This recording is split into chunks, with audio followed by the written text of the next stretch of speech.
Wow, so exciting. Can't believe that we're rounding the curve of 2020 coming up on Christmas, which is fantastic. Um, Wonderful, different, right? It's different than it's ever been before, but I don't know. It's been a good ride so far this season, and I'm hopeful, and we're going to talk about hope tonight. I'm hopeful. But it's time to launch. Let's get started. Hello, everybody. It's me, Shannon LaBruyere. I am live and loving it tonight.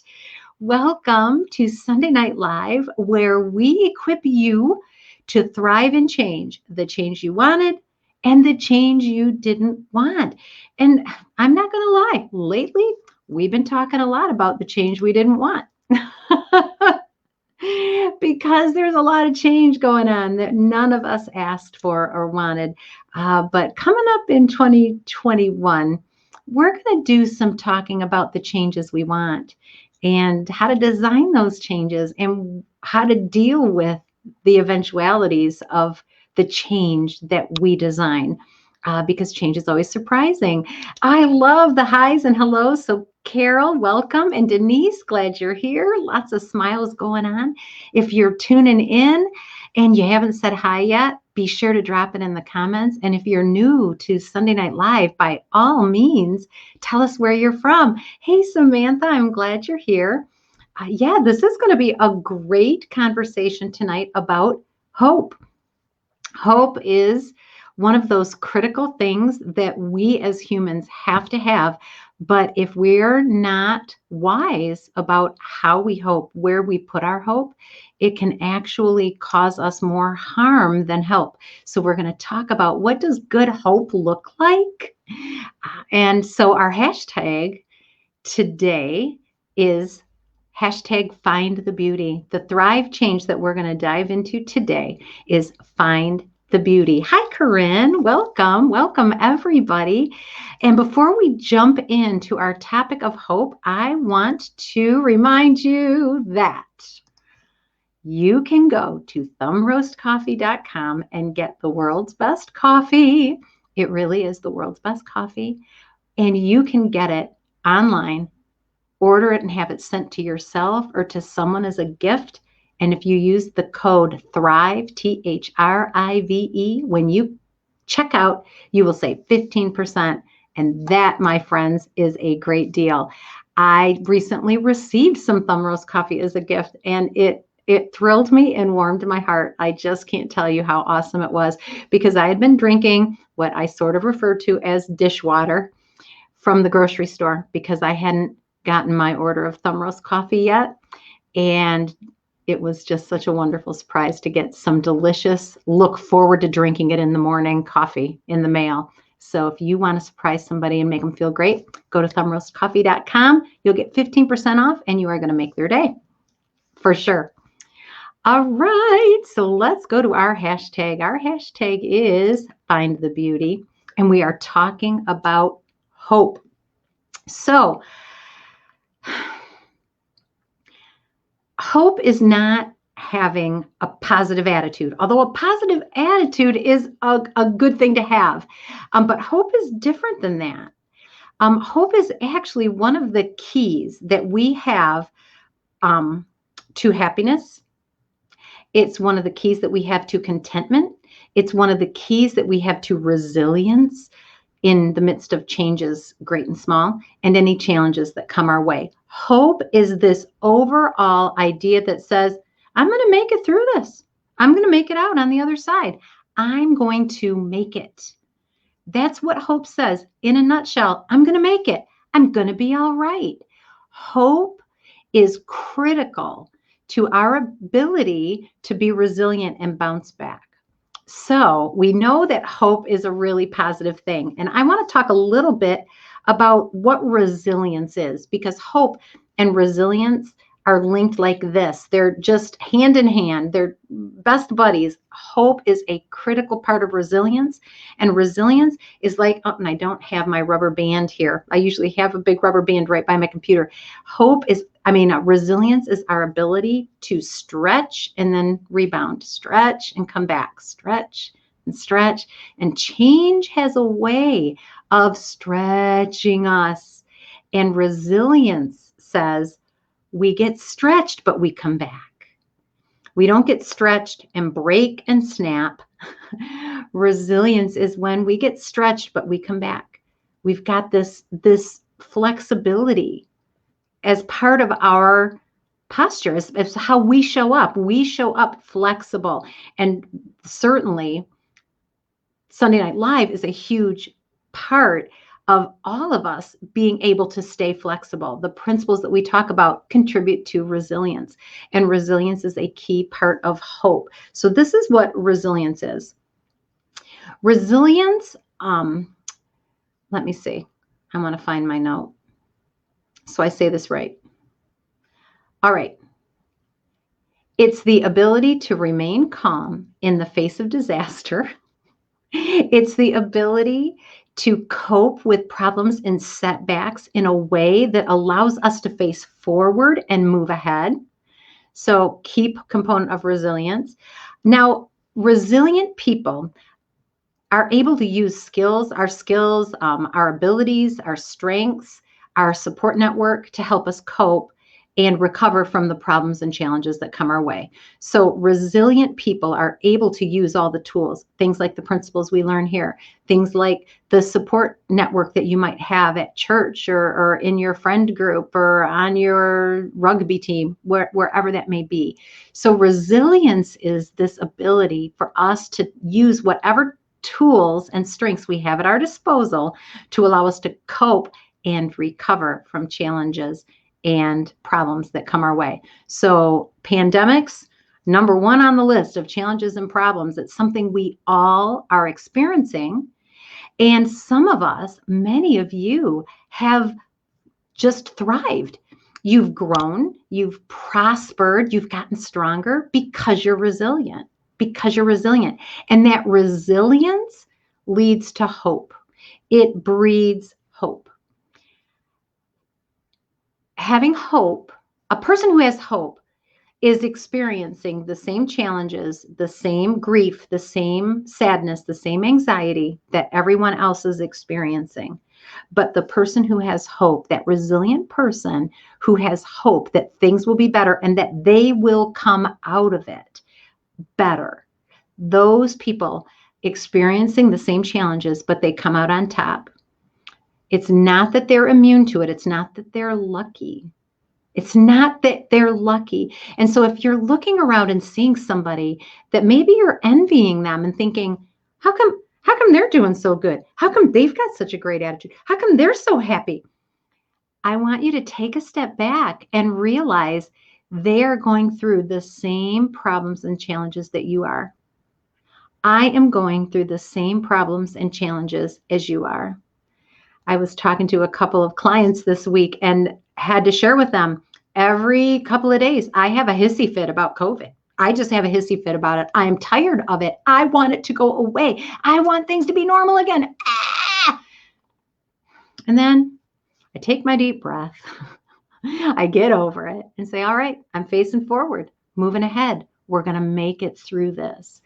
Everybody you meet is experiencing this, not the identical challenges, but they're experiencing challenges, anxiety, grief from loss, discomfort. We're all in the same boat. Those of us who are going to come out ahead are the people who have determined, I am going to put my hope in the right place. So, where is the right place? If you're hoping that things get better, and I certainly am, if you're hoping things that are going to get better, where are you putting your hope? So think about that for just a second. Hi, Kelly. I'm glad you're here. Oh, and I love this comment, Kelly. Sometimes you don't know in the moment that you are resilient. Isn't that an interesting thought? That while you're in the middle of dealing with it all, you might not be hyper aware that you're a resilient person, but you're behaving in the way that a resilient person behaves. And that's the key. Even if you're not aware of it, there are ways that resilient people deal with the challenges that come their way in a hopeful manner without it being something that sinks them. So let's dive into that. Kelly, what a great segue into this point. Eric Greitens, it's Greitens, wrote a fantastic book called Resilience. And if you haven't read it, I highly recommend it. Eric Greitens is a Navy SEAL. And so he talked about one principle in particular that is very, very powerful when it comes to hope. And it is this: we sink to the level of our training. How many of you pride yourself? I rise to the occasion. When challenges come, I rise to the occasion. Eric Greitens, the Navy SEAL, says that is not what happens at all. We actually sink to the level of our training. So I want to congratulate you, first of all. If you do well under pressure, it is not because something about the pressure makes you better. It is because it's revealing what's already inside of you.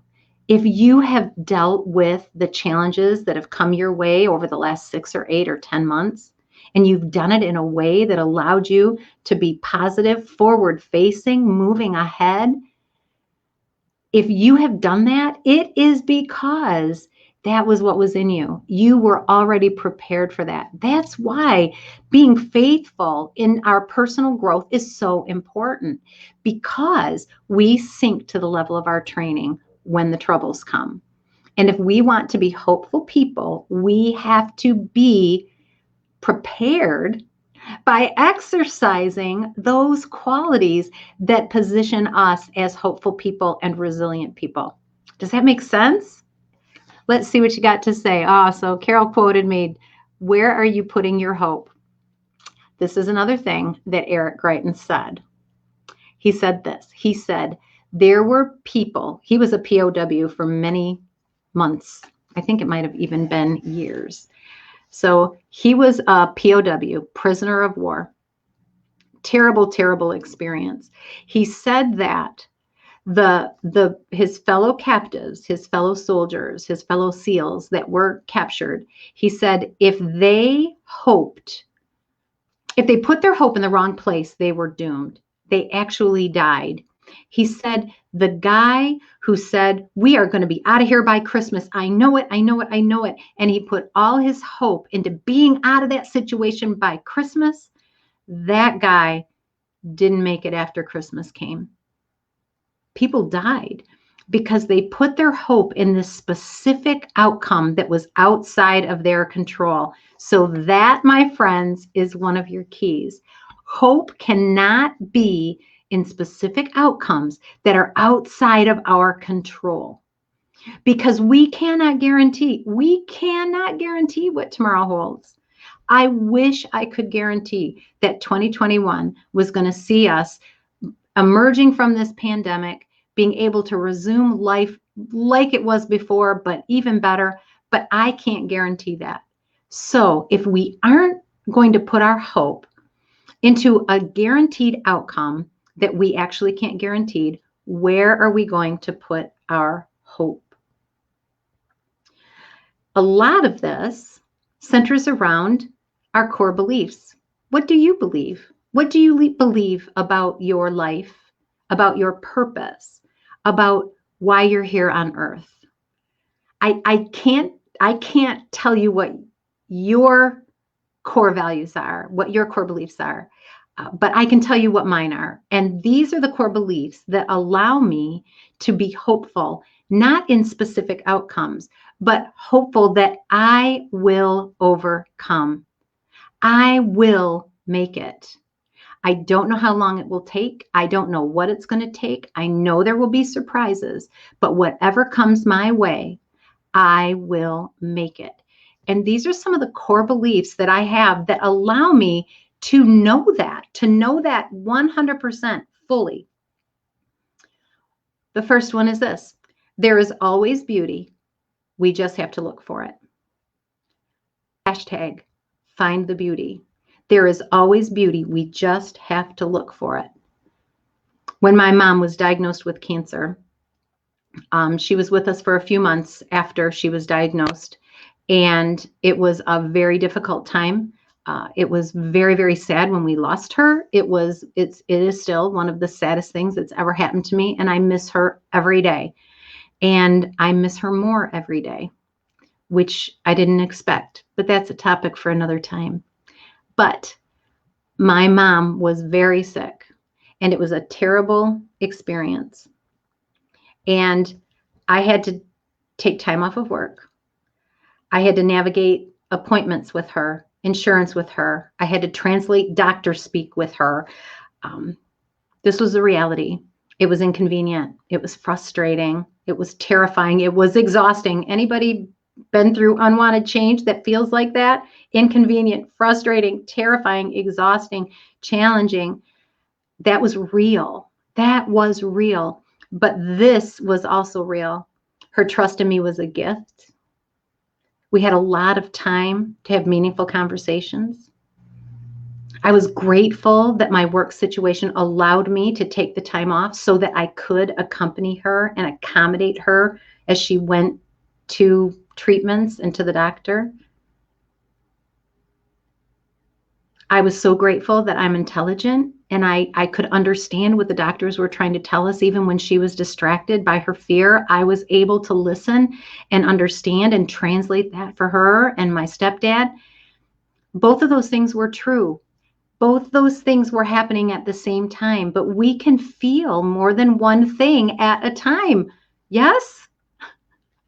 One of these days, I'm going to have to ask my daughter-in-law. One of these days, I want to share with you a video. My daughter-in-law brought one of the chickens into the living room of her house. I don't know why. The chicken was in the living room, and my little granddaughter kept looking at that chicken and screaming in fear, laughing in joy, screaming in fear, laughing in joy. She couldn't decide how she felt. Was she excited and glad the chicken was there, or was she scared? She didn't know. That's how we are. We can have more than one emotion at one time. So I want you to know this, that when you choose to find the beauty, you're choosing not to ignore the challenges. You're choosing to acknowledge the beauty as well. It's not an either or, it's and. Does that make sense? Let's see what you guys have to say. So Carol is talking about personal growth and training. Sunday Night Live, like we're doing tonight. Saturday mornings in live stream leadership. We're learning to make better decisions, and we do have more hope because we have learned more. Yeah, when we've got more tools in our toolbox, we can have hope that we're going to be able to meet what comes our way. We feel better prepared. And we also, because we've invested in learning and growing, we know that even if we don't know what to do, we can learn what to do, right? I am able to learn new skills because I've been practicing. I will sink to the level of my training, not hope to rise to the occasion. I love it. Thank you, Carol. Let's see. Kelly says, when you don't know how things are going to end, it's hard to know how to hope. Yes, it is. And that's what we're talking about. That's what we're talking about. We can't know the outcome, but this is the hope we can have. And it comes down to our core beliefs. So we're going to jump into core beliefs again. I covered one already, which is we can always find the beauty because it's always there. All right. So now the questions. A real chicken? Carol, yes. Yes. Yes. A real chicken was in the living room. I don't think it was there for long, but it was pretty hilarious to watch the video. Very funny. All right. So core beliefs are what allow us to know where to put our hope. We can't put our hope in that specific outcome that we can't control. It's going to be over by Christmas. It's going to be over by February. It's going to be over by next summer. Whatever that is, we cannot guarantee it. We don't know what's around the corner. So that can't be where we put our hope. So core beliefs are how we determine where we're going to put our hope. And you understanding what you believe is going to help you to know what you can hope in, where your hope and strength come from, and it will allow you to be resilient. So, first core belief, and these aren't in the order of importance necessarily, but they're the order I came up with. All right, so the first one is there's always beauty. We have to look for it. Even in the darkest night, there's always also an equally bright light. Number two is this, and this one is the one that I can sink my roots in. I can know it beyond a shadow of a doubt. It is this: God is for me, not against me. That is one of my core beliefs. My life is built on the understanding that God is for me, not against me. And circumstances don't happen to me, they happen for me. And that includes every circumstance. Every circumstance is not happening to me, it's happening for me. And I know this because I know God is for me. I know God is for me. And so I don't have to worry about whether I'm going to make it or not. I know that the best thing is going to happen for me if I just keep walking and facing forward, taking that next step in my path, in my purpose. There's a lot of hope there. There's a lot of hope there. Does that mean that bad things never happen to me? It does not. Does it mean that I never get sad? I just shared with you about my mom and her sickness and her passing.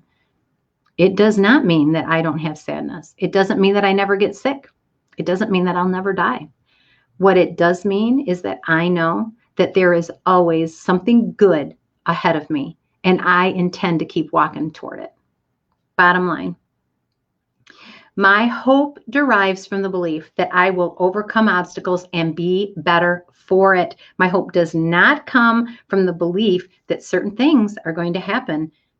I am positive, right? I am positive that all things work together for my good because I love God and He loves me. That core belief keeps me going. It allows me to look for the upside while at the same time acknowledging the downside of whatever circumstance I'm going through. What are your core beliefs? What do you believe about your life, your purpose? That's going to be where you find your strength. That's going to be where you can find your hope. The positive blooms in my life, not because it's the only thing that's there, but because I look for it and I intentionally focus on it and lift it up. I highlight it. I don't ignore. We've talked about this before on Sunday Night Live. We don't ignore the negative things that are happening in our life, but we choose to find the positive things and amplify those, because where our focus goes, our energy flows, right? So let's see. What are you coming up with? Oh, Michelle, I'm so glad that you're finding this encouraging. And Anna, I welcome. I'm so glad you're here. Tell me, what are you hoping in? As we prepare for the Christmas holiday, those of us who are Christians, Christmas has a special meaning for us because it represents hope. It represents hope for a fallen world, that there can be a better day. That's what Jesus's birth in Bethlehem means to us as Christians.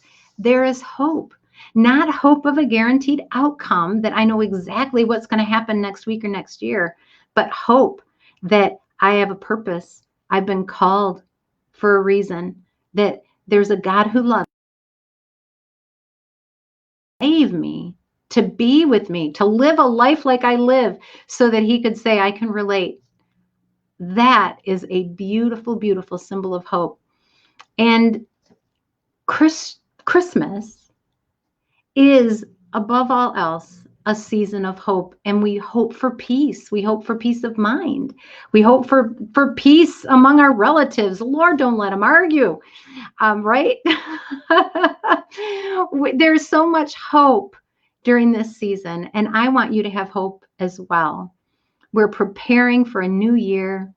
Let our hearts be open to the fact that it is not just about the guaranteed outcomes that we did or didn't get. It's about knowing at our core that there are good things in my future. And if I look for the beauty, I will find it. That's where the hope can come from, not the guaranteed outcome. If we attach ourselves to specific outcomes and results, we will, like Eric Greitens say, die. We will shrivel and die. We cannot put our hopes on things that we can't control. But when we know what we believe, why we believe it, what those core beliefs are, when we know that there is always beauty, if I look for it and we focus on the beauty and the possibility, our hope is not going to be crushing. We're not going to be devastated, because we will get what we're looking for every time. We don't know when, but we do know it will happen, because that's how we choose to face forward and look at our challenges. We're going to make it. And I congratulate you, every one of you who is listening to this, watching this, every one of you. Congratulations to you, because you understand that as you get better at dealing with change, learning the principles that allow us to thrive and not shrivel, the more you do that, congratulations to you. It's like you're doing your workouts, you're doing the exercising, you're doing the stretching, so that when the challenges come, you are rising. You are not rising to the occasion. You are sinking to the level of your training. You've practiced it. You do it by heart. Like Kelly said early on, sometimes you're in the middle of it and you don't even know that you're being resilient, but you are. So let's see. Kelly says this: I found out how strong I am. Strong was the only choice I had. Kelly, I'm going to say this in love. I want you to know strong was not the only choice you had, but you chose strong. That's what's very cool about this. You had other choices, but you chose to be strong. That's amazing. That's amazing. There are people all around us who choose not to be. And you chose to be. You chose to stand strong. You chose to persevere. You chose to be resilient. That's an amazing thing. Congratulations to you. That's not a small thing. It's a big thing. So I'm going to give you every ounce of credit. You made a choice.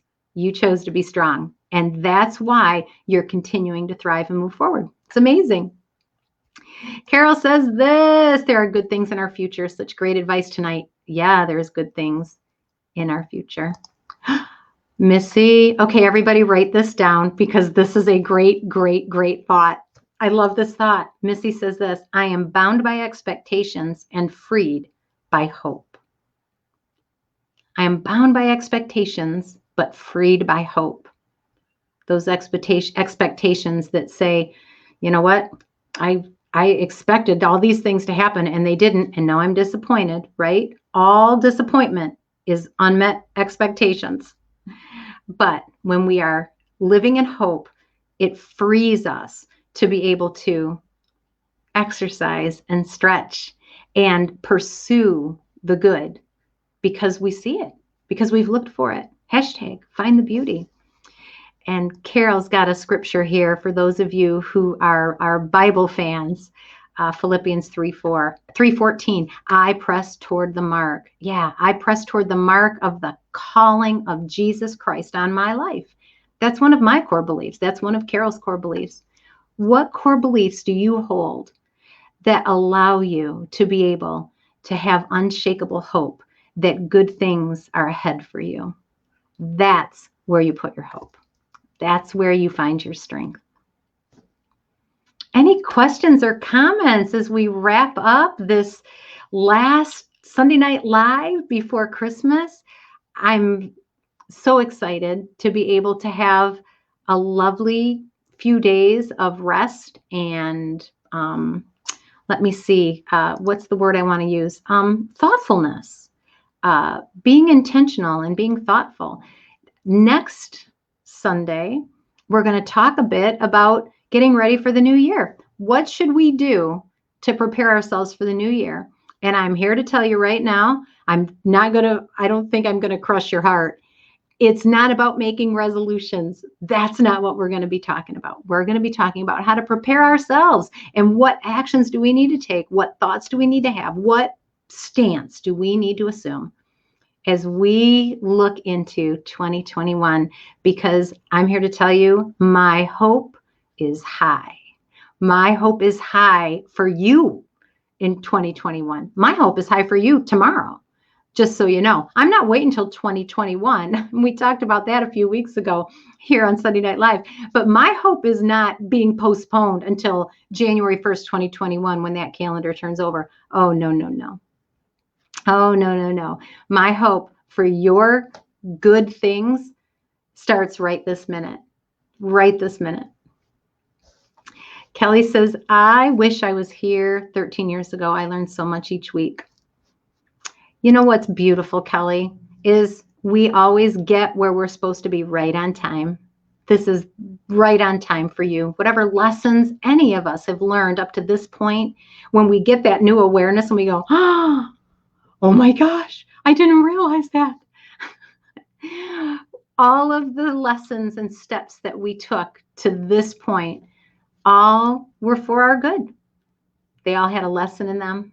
They all allowed us to bring a lesson with us if we choose to. So I wish you were here too, but like the Chinese say, the best time to plant a tree is 100 years ago, and the second best time is now.